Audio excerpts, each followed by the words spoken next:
Hello and welcome to another RPG session in the Hobby Corner with MJ. And today I am playing with Julie. This is a two-player game of Dragonbane. Yes, this is a lighthearted RPG, but beware because characters can die pretty quickly if they're not careful here. Combat can be a bit brutal in Dragonbane. It's a D20 system where you have to roll under, so that's going to be very interesting. And we are playing The Riddermound, which is a beginner's adventure in the book that comes with the starter set, the adventure book, and that's what we're going to be playing. So Julie will be playing the character Natiri, and it'll be a satyr character, and she has two NPCs as well to kind of guide her along. All right, without further ado, let's go to the Riddermound. Enjoy. So, Julie, welcome to Dragonbane. And you are playing the role of a satyr character this time. Yes. Okay. Do you want to describe your character briefly? Sure. What? Yeah. She's tall. Uh-huh. She has light brown fur, Mm-hmm. long-ish hair, Mm-hmm. with some ginger, Mm-hmm. blonde with ginger. She has green eyes. She wears a lavender cloak. Okay. It's her favorite thing. It's one Mm-hmm. of her prized possessions. And she occasionally will put flowers around her horns. Okay. Because she loves flowers. Yeah. Mm-hmm. She's very girly. Mm-hmm. And she has a very penetrating gaze. Okay. Very good. Now, she is armed with a bow. Yes. And what was the other thing? A dagger, I think? Yeah. Just so that I know. Okay. And a sling. And a sling. Mm-hmm. That's right. Okay. So she's well equipped for ranged. We won't go into the background of how the characters met. You do have two NPCs. One NPC is a pre-made character from the basic set called Baston. Baston Bloodjaw. He is a wolf king. Wolfkin. Mm-hmm. And he is a fighter. He's scarred and wiry. He looks loyally at his friends, but menacingly at his foes. He takes good care of his clothes, so he's always wearing good leathers and often wears fragrant perfumes. Now, this fighter is proficient with a spear. He carries a spear. Okay, he carries a short spear and a long spear. So that's Baston, one of the characters that, NPC characters. You guys have made friends. You've formed a party together. And the next one is an NPC mallard, age adult. His name is Crackers for short. And Crackers has a duckbill, of course. He's a mallard. Large yellow eyes, webbed feet, brown feathers underneath a brown leather vest, and a black cloak with little golden runes trimming some of the edges of the cloak. Pretty snazzy individual. He is bad-tempered, but also at the same time, he's a bit proud. He can be a little bit overbearing at times, but he is the magic user of the group. So I forgot a few things. Yep. Her name is Natiri. Natiri, that's Natiri. right. Very important. Natiri Dragonfly, but she goes by Natiri. Natiri. Yeah. Ah. See, she's got the last name. Right. Dragonfly. Excellent. Also, she is foolhardy.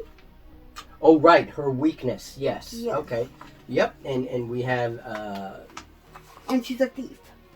And she's a thief. Very important. Yeah, yes. I forgot a little bit. I know. We have a fighter, a mage, and a thief. Mm-hmm. Perfect. And she probably, as a satyr, she also has the lower quarters Yes, of a goat. right. Yeah, yeah. And she's wearing a leather vest, right? Which Right. helps with armor. Right. She's Okay. wearing leathers, but then the cloak. Right. Okay, now we're not going to go into the background, how you guys met and everything, but you guys have been traveling for a couple of months now. You've become friends.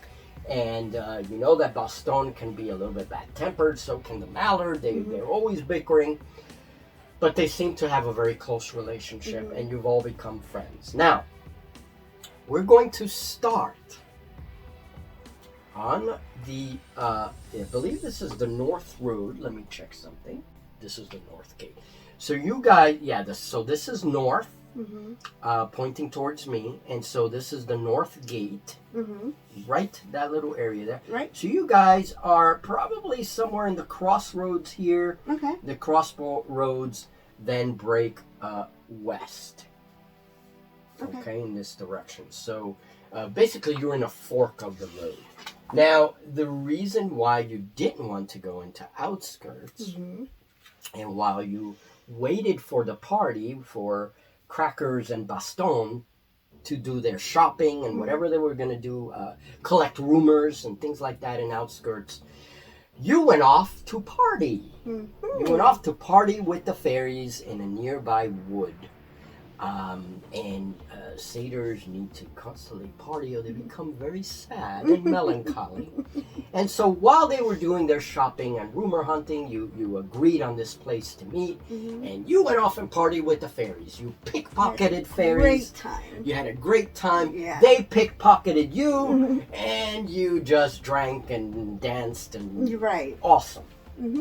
Well, you've since left the fairies with a little bit of a headache, but you've left the fairies nice and happy, and you met with the party with Baston and Crackers, and now we can formally begin. Okay. Are you ready? I think so. Natiri? Natiri. Natiri. A very Egyptian sounding. Yeah. All right. So you rush over to the little fork in the road, close to the town of outskirts, and you agreed with the party. It probably wasn't wise to go into outskirts yourself because you didn't know how the villagers would react to a satyr. Now, they're used to seeing wolfkin and mallards and dwarves and halflings, maybe even the occasional elf. But satyrs are still something new in these areas, okay? It's still, I mean, they're known to live out in the wilderness, but you just didn't know how these people would react. So that's why you partied all night. I know. Yeah. Great. All right. So, but now you're ready to meet, and you met at those little crossroads right where we put your figure, and you see Crackers and Baston. Baston with his usual large-sized dwarving Crackers, who's even shorter than you are. Bit stocky, but shorter than you are. And he kind of waddles along with his typical proud stance, you know, his chest puffing out, all his little brown feathers puffing out, and he waddles over and he says, greetings, Nictiri. Greetings, Nictiri. Sorry it took us so long. A couple of days, actually. But we got the things we needed. Baston here got a new bottle of perfume. Wonderful. Which Baston shows you. He kind of dangles it in front of you with a wolfen smile that shows big sharp teeth. And then he says, but we also got a rumor, Nictiri. What did you hear? Well, we heard something interesting. There were a couple of things, actually, but one stood out. And it's a place, and he looks up at the wolf who's looking down at him. It's a place called Riddermound, is it? Is it Baston? Riddermound? And Baston just nods his head. Yes, the place is called Riddermound. It's a barrows, a tomb. And here's what they said. The mallard cuts in. It's on a side of the iron forest there's an unholy place with huge stones rising into the sky. Riddermound, it's called. That's what they called it. And it's named after a dark knight who was chained by the gods themselves when the world was young. They say he was buried alive in that mound along with his family, his servants, who are probably all skeletons by now, and all his riches, Neytiri. Riches. Wow. Here's an adventure card, just so that you know. Mm-hmm. After hearing this, what are you going to do? I'm going to decide that I want to go along. Excellent, excellent, he claps feathered hands. Excellent. We were hoping that you would join us. I think it's going to be fun. I am ready for an adventure. Are you now? I have been for a little while, and this is a great opportunity. And let's go. This is now Baston speaking. Your eyes appear a little watery. What have you been doing in our absence? No worries. I was having quite a lovely time with the fairies in the woods.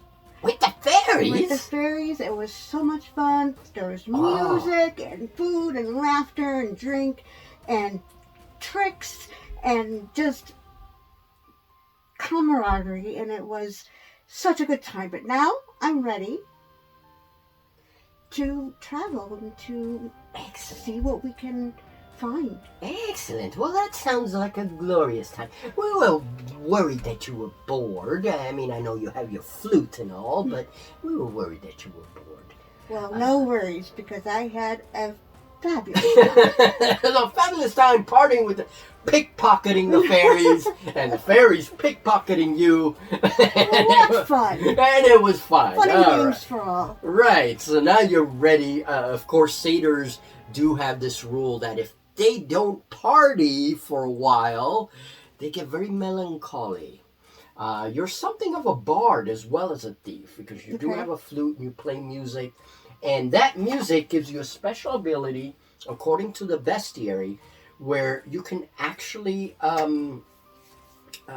improve people's charisma and just like a bardic inspiration kind of thing. Inspire people, which gives them a boon in certain roles. And that works in combat as well. Awesome. So very important mechanically. All right, so after this conversation, you guys are ready to move on. And so this place is called Riddermound. And the only thing that Crackers and Baston know is that Riddermound is only about 2 days west of Outskirt. So you're only traveling 2 days. It's right near this village. And you've heard of this. Actually, give me an, let's see, what do we have? It's going to be Myths and Legends. So look on your character sheet for Myths and Legends skill. Yeah, not good. Well, give me a Myths and Legends. Let's see what you roll. Because, just a thought, Crackers Myths and Legend is pretty good. Right, but I need to see if your character knows or has heard any. She is a local. You know what? I'll give you a boon on that roll. Okay. Because she is a local. She does live in around these areas, and so she may have heard of something at least through the fairies, because fairies are great gossipers. Through the fairies, she may have learned something about the Riddermound. Okay. So go ahead and just give me so we need a 5 or under. Let's do it. I got a 4 and a 1. Oh, a 1! Oh! Wow, that's a dragon, which in this game is excellent. Okay, well, you know all about it. You know all about the Riddermound. Mm-hmm. You also know, and because you rolled a 1, you know something that maybe Crackers and Baston don't know. Mm-hmm. And that is, there is a rumor of a very powerful statue artifact which has been over history broken into 4 parts, the 4 parts hidden all over these areas, all over the Misty Vale. And you've heard that there may be a fragment of this statue in the Riddermound. Okay. Knowing that, and knowing also that there is this creature that haunts the Riddermound, is probably now a supernatural creature. Will you relay that to your party? That's what I was just going to ask you. It's up to you. I think yes, because you will? We're doing this together. We're in it together, so they should know. They should know all I know. Very good. So as you're walking, you're gonna walk. You're gonna follow this road to the west, and you just get my little camera. Make sure we understand exactly where you're going. So you're going to follow this little road west, and it's only a couple of days away. You probably have to camp somewhere in the middle here, and then to get to the Riddermound. So while you're walking on this little road here, it's still about early afternoon, so you can walk for quite a bit, and are you gonna pull out your flute, maybe play a tune? Yes. All right, so you play a tune while you're walking. And the mallard really likes when you do that. It kind of calms his nerves. And so you begin to tell them what you know about this statue. Now, Crackers, his head perks up as you're walking on the road. He looks at you, he looks up at you and says, "Statuette." Or it's the same thing, I'm not going to give him a boon. 16, absolutely not. He knows nothing of this statue, which is rare for a mage, but he doesn't know anything about this statue. I thought his myths and legends were good. No, it's only a 5 like yours. It's not one of his trained skills. Oh, wait. You're correct, but I rolled a 16 anyway. Okay. His is a 12. It's not a 5. Well, Baston's is a 5, so right. thanks for I thought so, it. because we just created that character. Right. I remember that he had... Yes, he has a 12. Yeah. Which for a mage makes sense. But he rolled a 16, so he doesn't know anything about this statue. So, what is so interesting about this statuette? And rumor has it that the statuette is broken into pieces that are scattered all along the Misty Vale. And if we can find those pieces, we can open the gate to the tomb. Okay.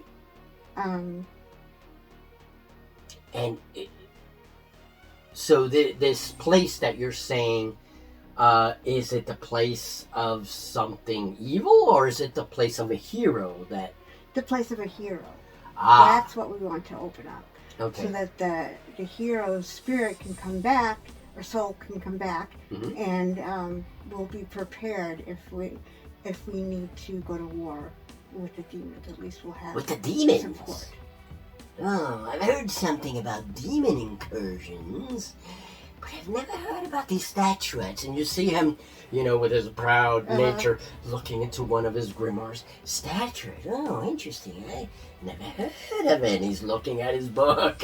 Rumor also has it that one of those pieces is in Riddermound. You're kidding. And then Baston's kind of rolling his eyes as a wolfkin fighter, like, oh boy. Here we go, magical item. He's gonna go all nuts about this. Great. And he comes out a little bit skeptical and says, so are these rumors you heard, or how do you know all this is true? I mean, those were ancient times. How do I know? Hey, these are the stories I've heard, right. Yeah. It's up to you how you want to respond, or if you want to respond. I'll just tell them that that's what I heard, and that it couldn't hurt to look. Okay, perfect. So, Baston says nothing more to that. You guys continue to travel, and you've really sparked an interest in Crackers. Crackers is just looking at all his books. And finally it gets to a point where you guys travel a little bit closer. You're about halfway through. This is going to be the first night. You guys set down to camp. Probably the road stops, and now the terrain is hilly with a lot of fields. There's a few patches of wood, just a few like shrubs, and in some areas you have some trees, but these are very small patches of woods. And then the rest is just this hilly, grassy terrain. And you guys probably camp near one of these wood areas to get a little shelter. Yeah. And as far as the eye can see, you can actually see, if you stand on one of these little hills, where the Riddermound may be. Nice. I mean, it's only a day away, but you can see it kind of in the horizon. It appears to be on high ground itself, so probably on top of a hill in the distance, and you can see it. You can see your destination. Okay, so Natiri says, I'm getting a little tired. Look at this beautiful place. It's such a nice area. Let's camp here for the night. Well, there's good forest around. Yeah, I agree with that, says the fighter. And Crackers is like, yeah, okay, whatever. He's just looking. I had never heard of that statue. It's like, oh, let it go already. Let it go. So you really started a situation here. And then I tell Bastone to lighten up a little bit. Oh, but he just drives me nuts when he does that. Magical items, we have to be very careful. He knows what he's doing with these magical items. I don't doubt that. He has shown me magic and things that I have no understanding about. But we have to be careful because he loses his mind when it comes to these things. That's what Bastone says. So anyway, so you guys decide to set up camp. You have your little trench fire. You have your rations. How are we going to take... I think I'm not going to... Well, you know what? Take out one of your rations. You got 6 rations. I can take out 1 ration for each of these guys. You have 5 left. You have plenty of rations. We're going to say for this first night, we're going to keep things simple. I'm not going to do any event rolls just yet. Your camp goes well. Nothing happens at night. Nothing attacks you from the shadows. You play your flute a little bit. Everybody goes to sleep. Now, you will have somebody watching, though, I assume, right? Yeah, we'll take turns. Okay, so you'll take turns. So we're going to say that your watches are clear. You even played your flute a little bit, and no problems. The next morning comes. You're about a day away from the Riddermound, and you begin your travel. However, the land is now becoming a little bit rougher. There's no road here. You follow a little bit of a game trail for a little bit. But getting closer to the Riddermound, it starts to get wilder. You hear the calls of insects all around you, and grasshoppers and crickets and all kinds of things. There are little swarms of gnats in the air. It's about late summer, so there's a lot of bugs all over the ponds and things. The occasional foot-long dragonfly zooms about, goes about its business, trying to catch little birds as it flies. This giant insect tries to catch birds, but it just skims on, ignores you guys, goes about its business. Let's do an event for today. We are going to roll a D12, and this is on the journeys table. And I'm going to get a D12 because today we're going to see what happens. Oh, so I'm not rolling. No, I am. I could make you roll it. That's fine, but I'll roll this one. Okay. All right. So you finally get to a little clearing, and to your surprise, there's a little farm here. Oh. Okay, right in the middle in this remote area near the Riddermound, there's this little farm. Okay. And you meet 2 farmers who tell you, one of them introduces themselves as Oda. Oda. and her grown son, it's a woman, and her grown son, Medvin. And Oda has a big sort of straw. It looks like a giant bowl, but it's made out of straw, and it's on her head. Okay. And she's carrying all these vegetables on top of it. And it looks terribly heavy.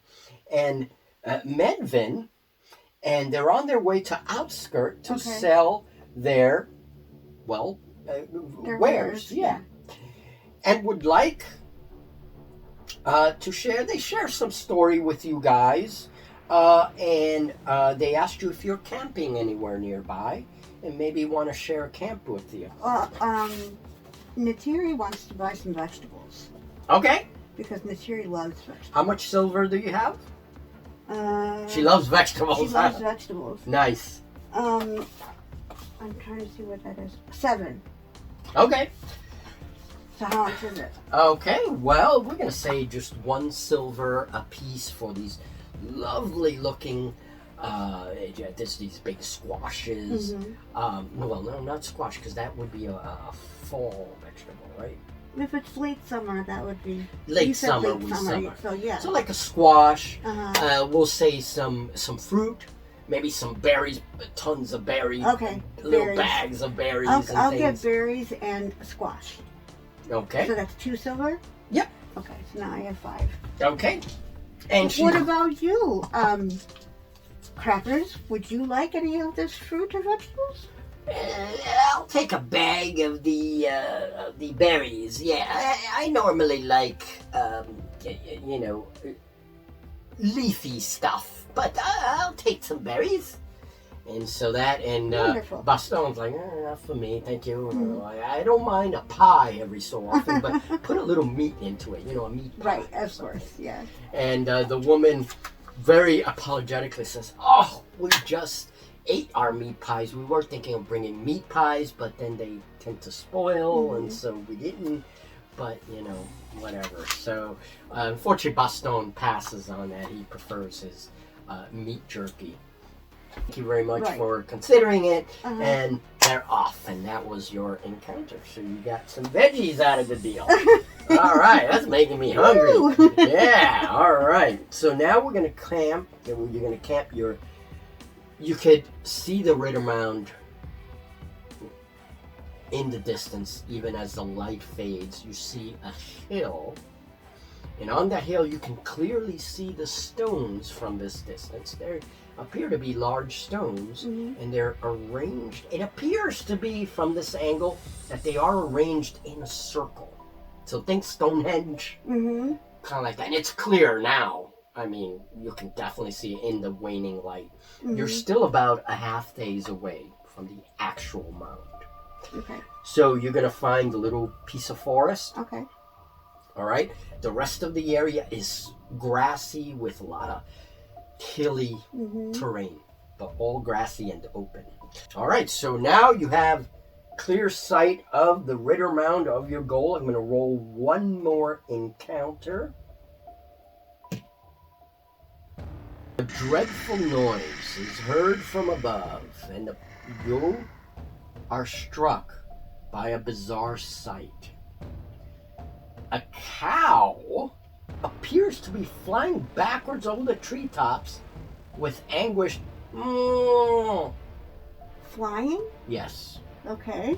On its back sits what appears to be, at this distance, a horned creature who is pulling the poor animal's tail while screeching triumphantly. If you want to roll a Myth and Legends roll, and I'll roll one for Crackers. Okay. Crackers see this too. Let me see something. 27. Oh, no. I was looking for a certain dice. 7. No. Not bad though.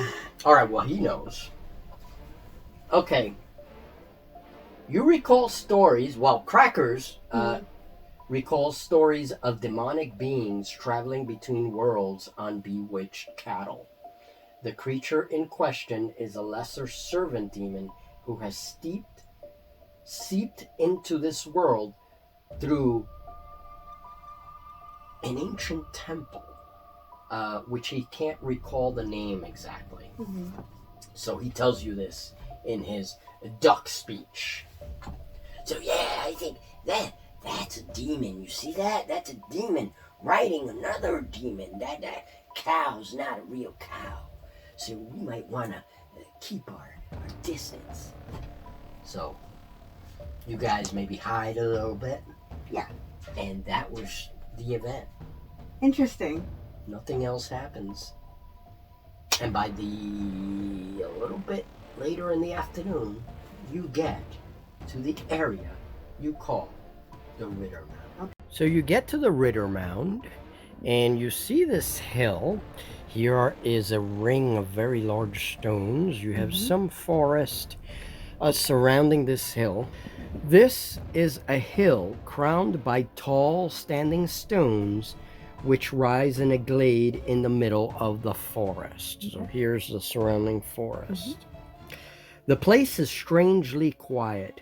However, you notice a faint but ominous odor, a putrid stench like that of rotten vegetables. So here is Baston.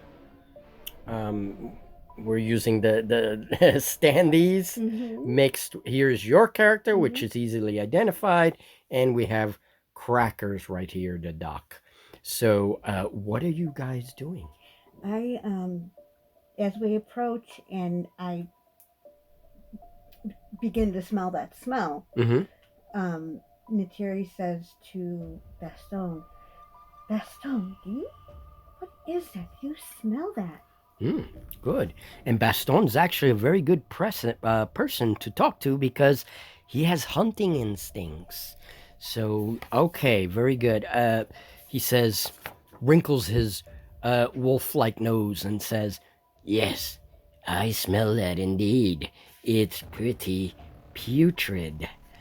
Something dead, a carcass, a corpse, something lies nearby.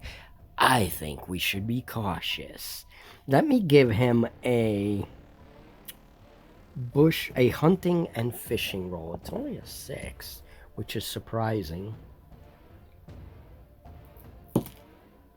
He rolls an 11. So basically that's all he tells you. He doesn't know much more. But obviously, it is obvious that there is a corpse or a carcass or something nearby. So you must be cautious. Baston will pull his spear. He has his long spear out. And I'll get my bow. Yep. I'll get an arrow and get it ready. Your bow. All right, so you guys are going to move forward. Okay. Cautiously, I presume. We're going to put Crackers in the rear there and you with your bow near the ring of stones. Now, there's openings here, so you can freely move past the stones. So, are you going to go up? Yeah, cautiously. Why don't you give me a bushcraft roll? And you know what? I'll make a bushcraft for the mallard. For the mallard and for Baston. I'll do it. He has good. He has good. Okay, so let's do. Why don't you do the bushcraft for him and you? Okay. All right. So mine's a 5, and his is what? The wolfkin rolled a 10, so no go. What? What is His is a 12. Crackers is a 12. Mine's a 5, so I'll do more at a time. 12. So that one was the mallard. Yeah. Okay. So he did. He made it. Okay. I Just did me. not. Yeah. You did not make it. Okay. Well, Crackers identifies small piles of wolf droppings and goblin excrement. And the odor is coming from the goblin poop that is in this area. Yeah. Yes. Yes. All right. Now, as you're going to go up a little bit, try to avoid the goblin poop, and you make it up to the top of the hill. We'll say the mallard is here. Baston kind of goes around inspecting the edges of the woods, and you find a stone slab. This is in plain sight. You don't have to search for it or anything. A roughly hewn square-shaped slab of stone. It is roughly 2 by 2 meters, so it's pretty big in size, and it was embedded in the earth at the top of the hill. Now, it has been slightly moved from its original position, and a small gap on one side reveals some form of cavity underneath it. Oh, okay. The stone slab is heavy, but pushing it aside requires no die roll. I'm going to say, however, that Bastone will come up and help you. Okay. And here's that stone. Right. And there is a clear hole, so you guys are going to push it. There's no roll required. So you push it aside, and this, we're going to say this is a big hole. So there is a hole here. Okay. An underground shaft suddenly opens up beneath you and beneath the stone slab. No bottom can be seen, and a musty smell of stale air and dried up corpses rises from the depths. Wow. So what are you doing? What is Natiri doing? Natiri, when she sees this, is very kind of in awe, oh. Right. I wonder where this goes. Right, yeah, she's never been in an underground spot before, okay? So that's what I say. Okay. I wonder where this goes. Yes, well, it probably goes to a very dark and cold place. A place we probably shouldn't be going into, but if there's shinies to be found, if there's gold to be found, I'll protect you guys, he says. And the mallard just kind of brushes them off. Oh, and you're all like, oh, ah. Yeah. Okay. So when Bastone says that, I get a little excited, and I'm like, oh, I knew you would. Thank you. All right. So he says, Cracker says, I can't see anything. I think it's time to light a torch. So he quickly pulls out a torch. You have how many torches? I think you had 2 torches. Do I have 2? Because it only says torch. Give yourself 2 torches. Okay. Each of you are going to have 2 torches. So he's going to light one. This wasn't my pencil. And what happened to my pencil? Okay. He is going to throw the torch down to get a sense of the distance. Okay. Oh, that's a good idea. It's a pretty ways down, but nothing your rope can't handle. More than enough. It's close enough that nothing your rope can't handle. And you will need to make an acrobatics roll to climb down. Okay. Now, as the torch falls, it almost goes out, stays on, fortunately, and burns a little bit brighter. And from that light, you can see that it appears to be a cave, perhaps. Okay. And there is a vaulted archway or tunnel or something that comes out of that cave. You don't know exactly until you go down. But there appears to be stone down there. Okay. So you're going to go down immediately? Try to go down, yeah. You're all excited. Yes. All right. Well, why don't you give me an acrobatics roll? Not do good. anything. That's not good. Oh, you do get a boon because of the rope. So I'm assuming that you take, because you do have a grappling hook, don't you? Yeah, I do. So you probably use your grappling hook and you secure everything. And then you throw your rope down, it falls down. And now you give yourself a boon with the roll. All right, so I need a 7 or less. Correct. What you get? An 8. Oh! All right.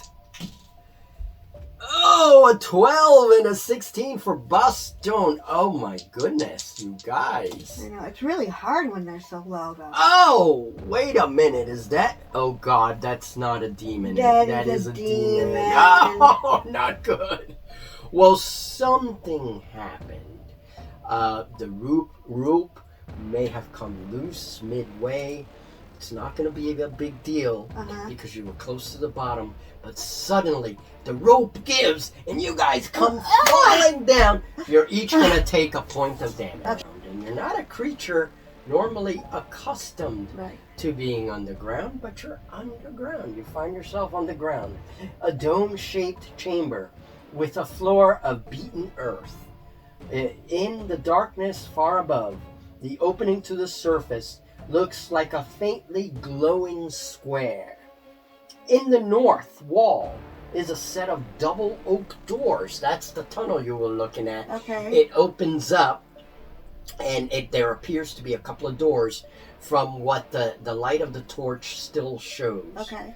And that torch is still burning, even on the ground.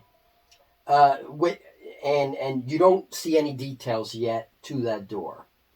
Okay? And so you find yourself in this domed cave-like feature. The stone is cold as you fall on your, on your butt. Yeah, oh, jeez. That was something. Yeah. And luckily nobody fell on the torch. But you get this musty smell. And all around you is this rough-hewn stone with a dome ceiling. There's a cold air that caresses you as you look into the tunnel and into the darkness. Who's going to pick up the torch? Me, I guess. Neytiri, you pick up the torch. And you begin to walk into the darkness with... Crackers behind you. Right. And Baston taking the rear with his spear. Right. And that's where we're going to hold off this episode. Okay. As you go into the darkness. Yeah. With a mix of anxiety, excitement, and just a little tinge of fear. Okay. All right. That's part 1. That was great. Well, that was it, folks. What will Neytiri and her companions find in the barrows beneath the Riddermound? Stay tuned for part 2 of Dragonbane, the Riddermound. Thank you very much for your support, and I'll see you in the next video.